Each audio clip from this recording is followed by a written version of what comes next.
Hi, April. Thank you so much for coming in today. I know your husband's ill, and I appreciate your coming in to talk to me about this potential lawsuit that we've got. What I wanted to go through with you today wasn't so much who was at fault and the like. I know that's very important. Instead, I want to talk to you today about what the money situation might be in the event that you either win the lawsuit or, I don't like to say this, but some possibility you could lose the lawsuit. Sure. And I have to say, this is one of the most complicated cases I've seen. I mean, it would take a contracts professor and a geometry expert to figure this all out. But as I see it, we've sort of got two possible scenarios here. The first is that a court decides that Higdon, the hotel people, breached when they refused to renegotiate the price. After all, they told your husband, as I understand it, that, hey, if this thin layer of polymethane doesn't work out, we'll work it out with you. Correct. Mm-hmm. And so, if in fact they decline to renegotiate, a court very well might see that as a breach of contract and actually a material breach of contract. Now, if that's the case, you're going to be entitled basically to whatever profit you would have made on the job had the contract been performed. The problem here is that the statement will renegotiate, it doesn't sort of let us know exactly, well, how much money would you have made?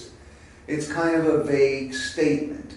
We're going to argue, I think, that the principle was that you would make however much money you were going to make originally. Correct. On the job. And maybe your accountants and business people can start to develop some figures for us on how much you would have made if the 1.5-inch polymethane had been adequate. I think that's something you folks could work up? Yes. Okay, great. And then what we'll do, let's suppose that it shows that you would have made $400,000 on this $2.75 million contract. What you might be able to show is, as I understand it, you've been paid $660,000 on the job so far. That is, you were paid $75,000 for the 2.2 miles, but you may be able to show, look, it cost us $700,000. It did. Yeah, to do that part.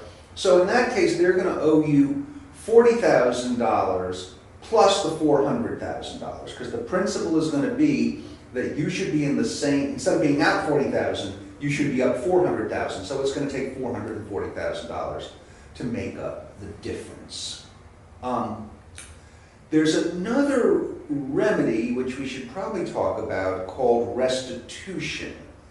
And here the idea is that instead of trying to figure out where you would have been had the contract been performed, we're going to try and force the hotel to what's called disgorge the unjust benefit it's gotten from your performance so far. That is, they've gotten maybe half.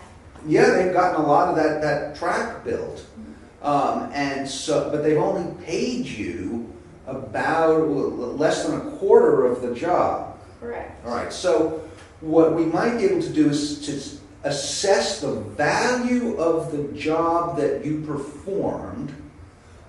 They'll get to subtract from that what they've paid you. Mm-hmm. They get to take that as a credit. But the difficulty with restitution is, again, we're going to have to show what is the value of this track.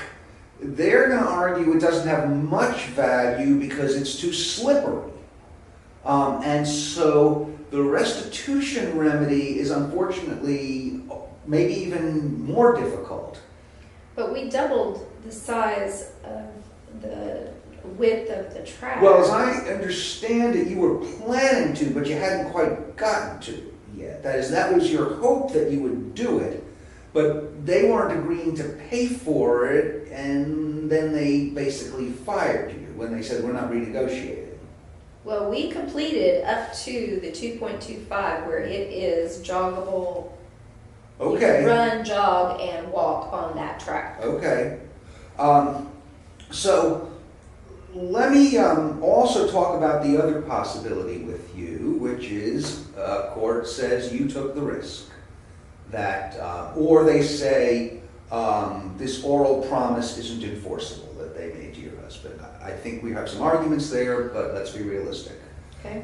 So there are two possibilities here. I'm going to go through one of them quickly. I don't think it applies, but I'd like to be complete in my report. The other possibility, and I think this may be where they're heading, I had some talks with their attorney, and this seemed to be where he was going, was that the breach was material. That when you only did 2.2 miles of probably what would have amounted to 8 miles of track, because it was 6.2 plus the little stub, and that's a material breach. You didn't come close to finishing. That's what he was yelling at me on the phone. Not a nice guy. Anyway, what in that case you don't get the contract price, and they're going to be entitled to whatever damages they can show resulted. Now, it gets very nasty here because they never actually finished the job. You know, they decided they didn't need this big long track, and they basically took what you had done and made a shortcut back to the hotel, and I guess their idea is people run twice, but in theory, they may be entitled to what's called cost of completion, and that could be the whole darn track. So that would be a very unfortunate consequence. We'll argue against it, of course, but I did need to alert you to it. The fact, though, that you have breached, even if you've materially breached, there's actually law in Illinois and elsewhere saying you're still entitled to something. That is, you provided value to the hotel by building this track, and you didn't get paid fully for it. You were hoping for this lump sum at the end when the job was done. And there's this old case from the 19th century about this poor schnook who worked on a farm for 8 months out of some period of time, and he didn't get paid anything. And the court said that's not fair. You're entitled to a sort of a pro rata portion. Now, they can still claim damages, but you at least get the value of that. Here it's going to be tricky because, as I understand it, it costs different amounts depending on whether you're flat or whether you're going uphill or downhill. Is that correct? And over by the hills of Newton, there are a lot of slopes. Yeah. So we're going to have to come up with some notion of sort of what percentage of the work got done. And maybe, again, your folks could help develop that information. And not that I would want to sway their testimony anyway, but obviously the more percentage that was done, the more you're entitled to. Sure. There is a complication, though. And the complication is Illinois has some law which isn't very helpful here. There's a case called Yeager. I won't bore you with the details, but it said that where the non-breaching party, and that would be the hotel in this scenario, doesn't accept your performance, then basically you're not entitled to anything. Now,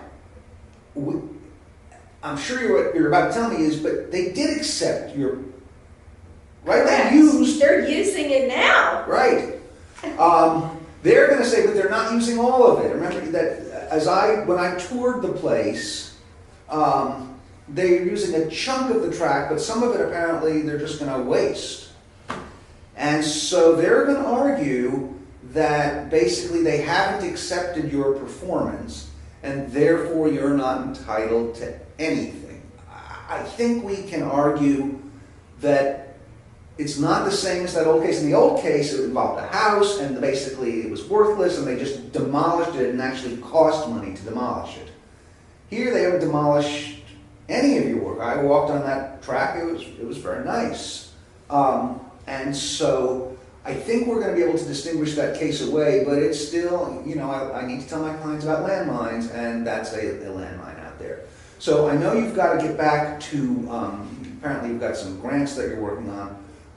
Is there any questions that I can help you with in the remaining couple minutes? how long will it take for you to find out if we give you the numbers? Mhm. Do you have to then do any consulting with them, or do we just go from there? Well, we can use it as the basis for a settlement. This litigation is going to be costly for both sides. It's not that simple a case. We're going to have to hire experts on construction of jogging tracks. They're going to have to hire valuation experts. And it could take quite some time. And so, if we can come up with a reasonable settlement, I think that would be a good thing. Okay, thank you so much. Thank you.